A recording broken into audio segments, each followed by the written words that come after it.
Now let's move for the conditions for perpendicularity and for the parallelism when the angle between a line and a plane is given. Now, number 1,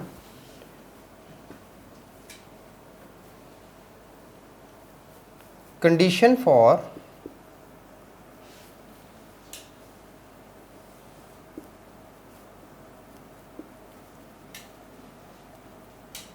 perpendicularity. Now, first condition. Now, what it says, if a line is perpendicular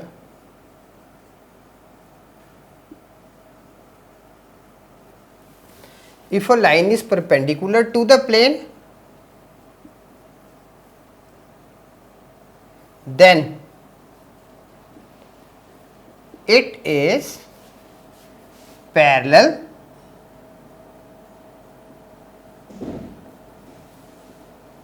to the normal to the plane. Now, this is entirely the opposite thing. When a line is perpendicular to the plane, it means it is parallel to the normal to the plane. Okay. So now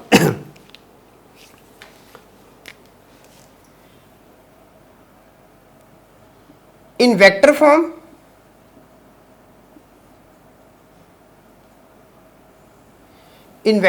we are having vector B cross vector n is equal to 0, or we can write it vector B is equal to lambda vector n for some scalar that is lambda. This is in the vector form. Now,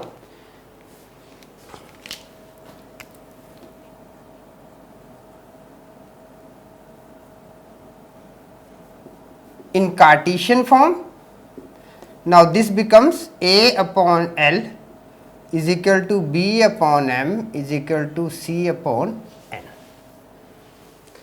Now, condition for the perpendicularity: if a line is perpendicular to the plane, then it is parallel to the normal to the plane. So, in the vector form, and this in the Cartesian form. Okay.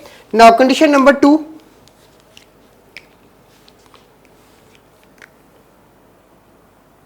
Number 2,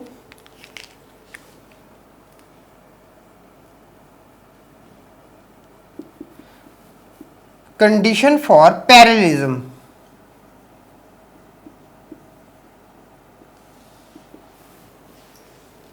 Number 1 for perpendicularity, number 2 for the parallelism. Now,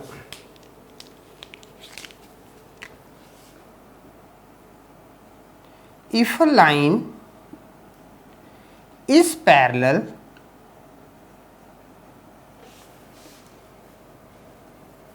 to the plane, then it is perpendicular now.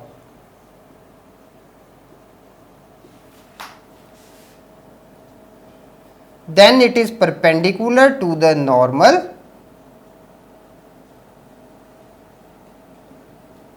to the plane. Now, in vector form,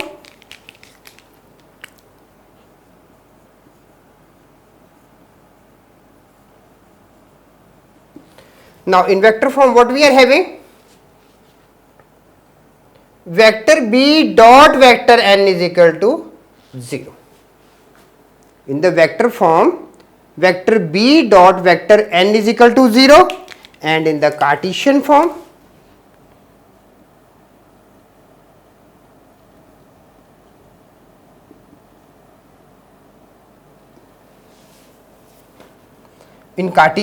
again we are having the line is parallel to the plane, therefore theta is equal to 0, and sin theta is equal to, it was AL plus BM plus Cn upon square root of A square plus B square plus C square with square root of L square plus M square plus N square. Now, sin theta is equal to 0, therefore AL plus BM plus Cn is equal to 0. So, we are having in the vector form and in the Cartesian form. Similarly, this in the vector form and this in the Cartesian form. So, we are having conditions I have written both in the vector and in the Cartesian form.